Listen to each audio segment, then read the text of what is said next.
আসসালামু আলাইকুম। আজকের আন্তর্জাতিক সংবাদে আপনাকে স্বাগতম। শুরুতেই জানিয়ে দেব সংবাদ শিরোনাম।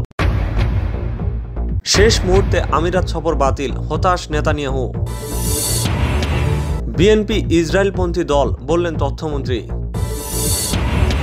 এবার সূচির বিরুদ্ধে $6 লাখ ঘুষ নেওয়ার ও সোনা আত্মসাতের অভিযোগ। বিস্তারিত খবরে জানবেন, উত্তেজনা বাড়িয়ে পূর্ব চীন সাগরে সেনা পাঠাচ্ছে জাপান। এদিকে স্ত্রী নির্যাতনে বিশ্বে বাংলাদেশের অবস্থান চতুর্থ। বিস্তারিত সংবাদে আরো জানবেন, 19 বছর পর খালাস পেলেন সন্ত্রাসবাদে অভিযুক্ত 127 ভারতীয় মুসলিম। প্রকাশ্যে গান গাইতে পারবেন না আফগান নারীরা। সবশেষে জানবেন, চীন পাকিস্তান নিয়ে নতুন পরিকল্পনা ভারতের।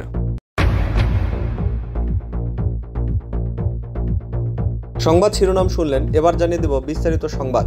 তার আগে অনুরোধ থাকবে লাইক দিয়ে পুরো ভিডিওটি দেখার এবং চ্যানেলে নতুন হলে সাবস্ক্রাইব করে বেল বাটনে ক্লিক করুন। শেষ মুহূর্তে আমিরাত সফর বাতিল, হতাশ নেতানিয়াহু। ইসরায়েলের প্রধানমন্ত্রী বেনিয়ামিন নেতানিয়াহু বৃহস্পতিবার প্রথমবারের মতো সরকারি সফরে সংযুক্ত আরব আমিরাত যাওয়ার কথা ছিল, তবে একেবারে শেষ মুহূর্তে সেই সফর বাতিল করেছেন তিনি। স্থানীয় সংবাদ মাধ্যমের বরাতে এই তথ্য নিশ্চিত করেছে মিডল ইস্ট আই। লন্ডন ভিত্তিক সংবাদ মাধ্যমটি জানিয়েছে, নেতানিয়াহুর স্ত্রী হঠাৎ অসুস্থ হয়ে পড়া এবং জর্ডানের আকাশসীমা ব্যবহারের অনুমতি না পাওয়া ইসরায়েলি প্রধানমন্ত্রীর এই সফর বাতিলের পেছনে মূল ভূমিকা রেখেছে।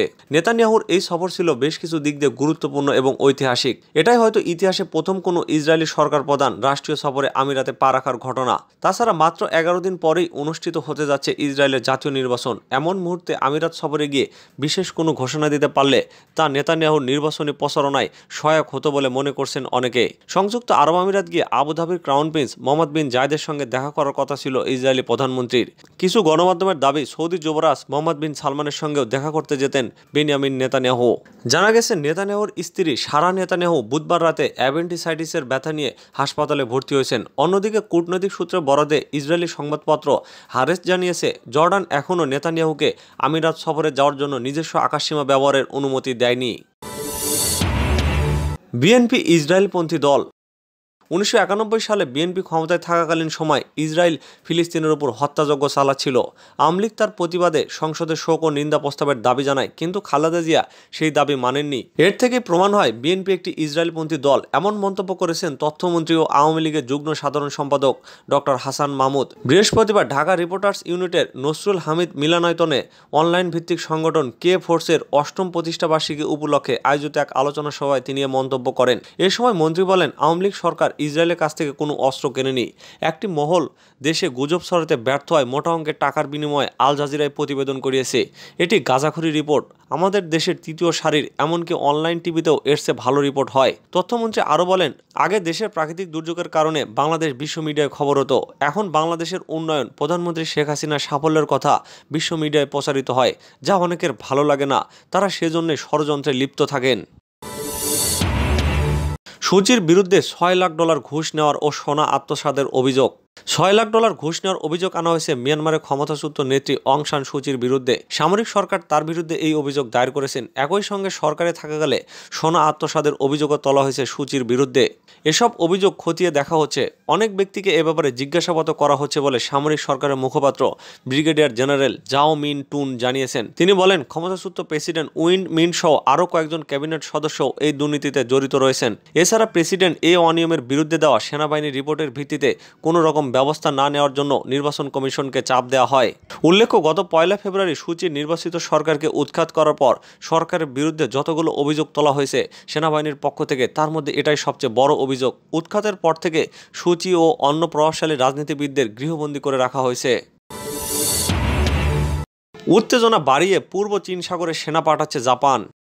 চীনের কর্মকাণ্ড বাড়ানো ঠেকাতে পূর্ব চীন সাগরে একটি বিতর্কিত দ্বীপপুঞ্জের কাছে সেনা পাঠানোর কথা বিবেচনা করছে জাপান। এ নিয়ে ওই অঞ্চলে নতুন করে উত্তেজনা সৃষ্টির আশঙ্কা করা হচ্ছে। চীন জাপান উভয় দেশই ওই দ্বীপপুঞ্জ নিজের বলে দাবি করে আসছে। জানা গেছে, চীনের উপকূলরক্ষী বাহিনী জাপান নিয়ন্ত্রিত দিয়াও দ্বীপপুঞ্জের কাছে প্রতিদ্বন্দ্বিতাপূর্ণ পানিতে তাদের উপস্থিতি বাড়িয়ে দিয়েছে, যা জাপানে সেনকাকুস নামে পরিচিত।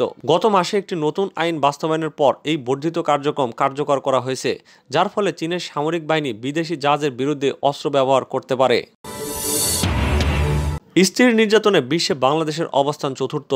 বিশ্বের যেসব দেশে স্বামী বা সঙ্গিনীর হাতে নারী নির্যাতনের হার বেশি, সেসব দেশের তালিকায় চতুর্থ স্থানে উঠে এসেছে বাংলাদেশের নাম। বিশ্ব স্বাস্থ্য সংস্থা প্রকাশিত একটি প্রতিবেদন অনুযায়ী দেশের 15 থেকে 49 বছর বয়সী নারীদের 50% জীবনে কখনো না কখনো সঙ্গীর হাতে শারীরিক বা যৌন নির্যাতনের শিকার হয়েছেন। প্রতিবেদনে আলাদাভাবে করোনা মহামারীর মধ্যে সর্বশেষ 12 মাসে স্বামী বা সঙ্গীর হাতের নারী শারীরিক বা যৌন নির্যাতনের চিত্র তুলে ধরা হয়েছে। সেই তালিকাতেও বাংলাদেশের অবস্থান 16তম। বিশ্বের 161টি দেশ ও অঞ্চলে 2000 থেকে 2018 সাল পর্যন্ত নারী নির্যাতনের তথ্য বিশ্লেষণ করে এই প্রতিবেদন তৈরি করা হয়েছে। তাদের তথ্যমতে বিশ্বে প্রতি 3 জন নারীর একজন জীবদ্দশায় নির্যাতনের শিকার হয়েছেন। 9 মার্চ জাতিসংঘের বিভিন্ন সংস্থার পক্ষে এই প্রতিবেদন প্রকাশ করে বিশ্ব স্বাস্থ্য সংস্থা। 19 বছর পর খালাস পেলেন সন্ত্রাসবাদে অভিযুক্ত 127 ভারতীয় মুসলিম। 2001 সালের 26শে ডিসেম্বর রাতের কথা। একটি বিশ্ববিদ্যালয়ের সহকারী অধ্যাপক মোহাম্মদ আব্দুল হাই ভারতের উত্তর পশ্চিমাঞ্চলের রাজস্থানের যোধপুর থেকে ট্রেনে করে রওনা দিয়েছিলেন গুজরাটের শহর সুরাতে। উদ্দেশ্য ছিল মুসলিম শিক্ষার একটি আয়োজনে অংশগ্রহণ করা, কিন্তু তিনি জানতেন না তার এই নির্দোষ সফর তার জীবনী চিরতরে বদলে দিবে। আয়োজনটির আয়োজক ছিল সর্বভারতীয় সংখ্যালঘু শিক্ষা বোর্ড। যোধপুরের জয়নারায়ণ বিশ্ববিদ্যালয়ের সহকারী অধ্যাপক আব্দুল হাই ছিলেন এই আয়োজনের একজন সদস্য। 3 দিনের আয়োজনে ভারতের বিভিন্ন অঞ্চল হতে অন্তত 400 শিক্ষাবিদ, অধিকার কর্মী ও সামাজিক নেতাদের অংশগ্রহণের কথা ছিল। আব্দুল হাই এই আয়োজন নিয়ে খুবই রোমাঞ্চিত ছিলেন, কিন্তু জানতেন না এই আয়োজন থেকেই তাকে সন্ত্রাসী হিসেবে গ্রেপ্তার করা হবে, তাকে 14 মাস জেলে থাকতে হবে এবং 19 বছর ধরে তার বিচার চলবে। 27 ডিসেম্বর রাতে আনুমানিক 11টার দিকে রাজশ্রী হলে পুলিশ হানা দেয়। সুরাটের এই হলে আব্দুল হাই এবং আরও 120 জন লোক অবস্থান করছিলেন। তাদের সবাইকে পুলিশ বিভিন্ন অভিযোগে গ্রেপ্তার করে। বেআইনি কার্যকলাপ এবং কঠোর সন্ত্রাস বিরোধী আইনে তাদেরকে গ্রেপ্তার করা হয় এবং তাদেরকে স্টুডেন্টস ইসলামিক মুভমেন্ট অব ইন্ডিয়ার সদস্য হিসেবে মিথ্যাভাবে চিহ্নিত করা হয়। এই সংগঠনটি ভারতে নিষিদ্ধ। সব মিলিয়ে 107 জনকে গ্রেপ্তার করা হয় এবং তাদের সবাই ছিলেন মুসলিম। এইভাবে গ্রেপ্তার হওয়ার পর সবাই জামিন পেয়েছেন ঠিকই, কিন্তু তাদের বিচার চলেছে প্রায় 2 দশক ধরে।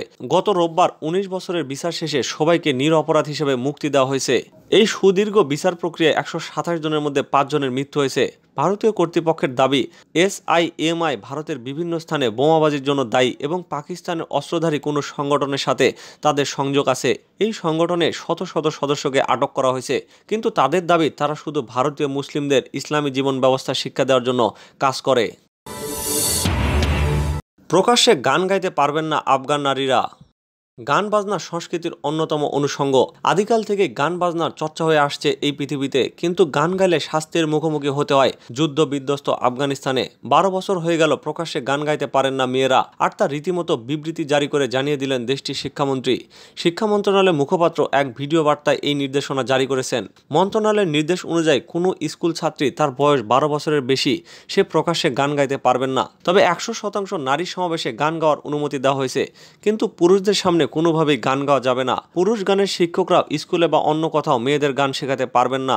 আগেও তালেবান শাসন আমলে এরকম নিয়ম ছিল। সে আমলে মেয়েদের স্কুলে যাওয়া, গান গাওয়া, শিল্প চর্চায় বহু নিষেধাজ্ঞা ছিল। তবে তালেবান পরবর্তী সময়ে ধীরে ধীরে অবস্থার পরিবর্তন হচ্ছিল, কিন্তু শিক্ষা মন্ত্রণালয়ের সাম্প্রতিক নির্দেশ সেই আমলের কথা মনে করিয়ে দিচ্ছে। তবে গতকাল বুধবার এই নির্দেশ জারি হওয়ার পর আফগানিস্তানের নারীরা প্রতিবাদ করতে শুরু করেন। সোশ্যাল মিডিয়ায় অনেকে মেয়েদের গান গাওয়ার ছবি পোস্ট করে জানিয়েছেন এটাই দেশের সংস্কৃতি। এদিকে আফগান প্রশাসন এ বিষয়ে জানিয়েছে অভিভাবকদের অনুরোধে এই নিয়ম জারি করা হয়েছে। অনেকদিন ধরেই দেশের বড় অংশের অভিভাবকরা বলছিল মেয়েদের গান গাওয়া নিয়ে সমস্যা হচ্ছে, তারই জেরে এই নিয়ম তৈরি করা হয়েছে। চীন পাকিস্তান নিয়ে নতুন পরিকল্পনা ভারতের। চীন নিয়ে অস্বস্তিতে আছে যুক্তরাষ্ট্র ভারত দুই দেশই। লাদাখ সীমান্তে চীনা সেনারা চলে গেলেও বিপদ যে কোনো সময় আসতে পারে, এই আশঙ্কা বারবার প্রকাশিত হচ্ছে দেশটির শীর্ষ মহলে। যুদ্ধবিরতি ভেঙে যে কোনো সময় গুলি ছুটতে পারে পাকিস্তানও। এদিকে কথায় কথায় যুক্তরাষ্ট্রকে চ্যালেঞ্জ করছে চীন। সঙ্গত কারণে নতুন মার্কিন প্রশাসনের প্রধান টার্গেট এখন বেইজিং। বিশেষত চীন এশিয়ায় মার্কিন সামরিক শক্তি খর্ব করে চালকের আসনে চলে আসতে পারে বলে আশঙ্কা প্রকাশ করেছে মার্কিন সামরিক কর্মকর্তারা। এশিয়া প্রশান্ত মহাসাগরীয় অঞ্চলে ওয়াশিংটনের শীর্ষ সামরিক কর্মকর্তা অ্যাডমিরাল ফিলিপ ডেভিডসন সম্প্রতি সিনেটে বলেছেন 2050 সালের মধ্যে আন্তর্জাতিক ক্ষেত্রে যুক্তরাষ্ট্রের প্রভাব এবং আমাদের নেতৃত্বকে অতিক্রম করার উচ্চ আকাঙ্ক্ষা গতিশীল করেছে চীন। এই প্রেক্ষাপটে $3 বিলিয়ন খরচ করে 30টির মতো মার্কিন সশস্ত্র ড্রোন কেনার কথা ভাবছে ভারত। এক ঢিলে দুই পাখি। এই ড্রোন দিয়ে ভারত দুই শত্রুকে শক্তি প্রদর্শন করবে, অন্যদিকে যুক্তরাষ্ট্র ভারতকে কাজে লাগিয়ে নতুন শত্রু চীনকে একটা বার্তা দেবে। এই পরিকল্পনার কথা জানিয়েছে ভারতীয় সংবাদ মাধ্যমগুলো। খবরে বলা হয়, লাদাখে চীনা সেনা পিছু উঠলেও বিপদ কাটেনি। একইভাবে নিয়ন্ত্রণ রেখায় ওত পেতে আছে পাকিস্তান সেনাবাহিনী। তাই দুই ফ্রন্টে শত্রুপক্ষের সঙ্গে একযোগে লড়াই চালাতে সশস্ত্র মার্কিন ড্রোন কেনার কথা ভাবছে ভারত। 10 বছরে মোদী সরকার আমলে প্রতিরক্ষা চুক্তিতে ভারত মার্কিন সম্পর্কের আমূল পরিবর্তন হয়েছে। বিশেষ করে দেশের প্রতিরক্ষা ব্যবস্থাকে ঢেলে সাজাতে এরই মধ্যে $250 বিলিয়ন খরচ করেছে মোদী সরকার। এরপরও সীমান্তে স্বস্তি নেই। বিশেষ করে গালওয়ান পরবর্তী সময়ের পর লাদাখে দিল্লির উদ্বেগ বাড়াচ্ছে চীন।